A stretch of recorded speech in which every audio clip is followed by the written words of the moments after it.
નમસ્કાર, આપ જોઈ રહ્યા છો સીએનસીસી ગુજરાત।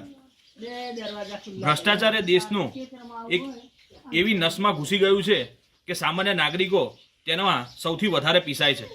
એક બાજુ સરકાર ગરીબોને મકાન બનાવવા માટે આવાસ યોજના અંતર્ગત 1,20,000 રૂપિયાની ફાળવણી કરવામાં આવે છે, પરંતુ આ પૈસા ગરીબો સુધી પહોંચતા નથી ક્યારે। કેમ કે વચોટિયા એમની અંદર કમિશન રાખીને લાંચ ઉછત પેટે 1,20,000 માંથી કટકી કરીને સરકારી અધિકારીઓ તેમજ વચોટિયા ખાઈગી કરે છે। એવી જ રીતે પાટણની બાજુમાં એક આજે અબલુઆ ગામ આવેલું છે।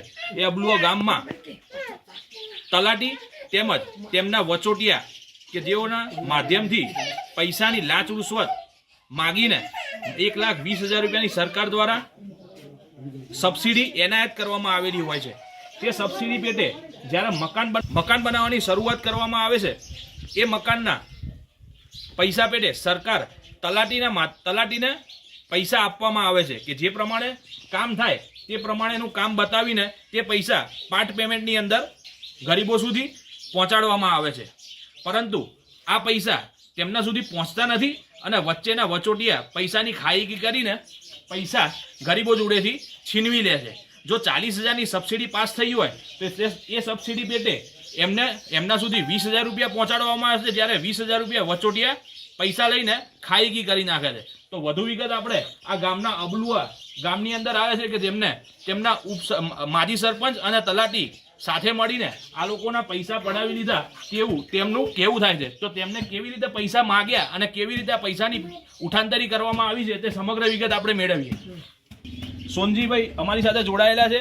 તો સોનજીભાઈ, તમારી પાસે જે મકાન બનાવવા માટેના પૈસા સરકાર દ્વારા આપવામાં આવે છે તે તમારી સુધી પહોંચે છે ખરા? તમારી સુધી સાહેબ થોડા ઘણા પહોંચે છે અને વચેટિયા 20,000 રૂપિયાની માગણી કરે છે। ઘર મંજૂર થાય એમાં ઘણી જગ્યાએ તો પહેલાં પૈસા લઈ લે છે અને ઘણી જગ્યાએ પહેલાં ચેકમાંથી 20,000 રૂપિયા લઈ લે અને 20,000 વધે લાભાર્થી જોડે।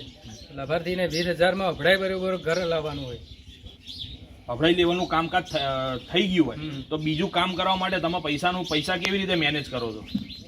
મજૂરી કરે છે, હવે ક્યાંથી લાવે એ મારે અધૂરું પડ્યું। એટલે ઘર તમે બનાવી શકતા નથી, એટલે પૂરા પૈસા તમને મળતા નથી। તો આ પૈસા તમારી જોડે કોણ માગવા આવે છે અને કેવી રીતે તમે પૈસા એમના સુધી પહોંચાડો છો? તલાટી થ્રુ એક એજન્ટ રાખવામાં આવે છે। એજન્ટ દ્વારા અમારી જોડેથી પૈસા લઈ જાય છે। એજન્ટ દ્વારા? હા, એજન્ટ લઈ જાય છે પૈસા। બરાબર। તો એજન્ટ કેવી રીતે તમારો ફોન દ્વારા તમારો સંપર્ક કરવામાં આવે છે એજન્ટનું? કોન્ટેક્ટ ફોન દ્વારા થાય। ફોન દ્વારા અમને બોલાવવામાં આવે કે તમે તમારા હપ્તો નખાઈ ગયો છે, તમારા જે ખાતામાં જમા થયા એમાંથી 10,000 કે 20,000 રૂપિયા અમને આપી દો, પાછળનો તમારા 20,000નો પાછળનો જે ચેક આવે તાણે નખાશે, તમે આ રહ્યો અમારો વ્યવહાર આપશો તાણે જ।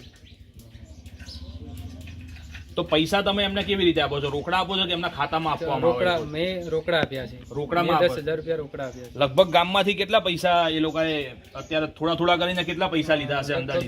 16 થી 20 ઘર આજુબાજુ મંજૂર થયા છે, એમાં દરેક ઘરના 20,000 રૂપિયા લીધા છે, મને જાણવા મળ્યું છે। અને મેં પણ 10,000 રૂપિયા આપ્યા છે। બીજી જગ્યાએ 2-3 નામ છે, એમના એક જગ્યાએ 25,000 રૂપિયા લીધા છે, એક જગ્યાએ 23,000 રૂપિયા લીધા છે। એટલે એ લોકો જેમના મન ભાવે એ પ્રમાણે લાગે કે આ પૈસા આટલા આ વ્યક્તિ આપે એવો છે, તો એ વ્યક્તિ એ પ્રમાણે એમની જોડે માગણી કરીને પૈસાની પડાવી લે છે બરાબર। તો કરપ્શન તમે જોયું કે કરપ્શન એ હદ સુધી જતું રહ્યું છે કે ગરીબોના મકાનમાં પણ હવે આ તલાટી અને એમના વચોટિયા પૈસા ખાઈ જાય છે।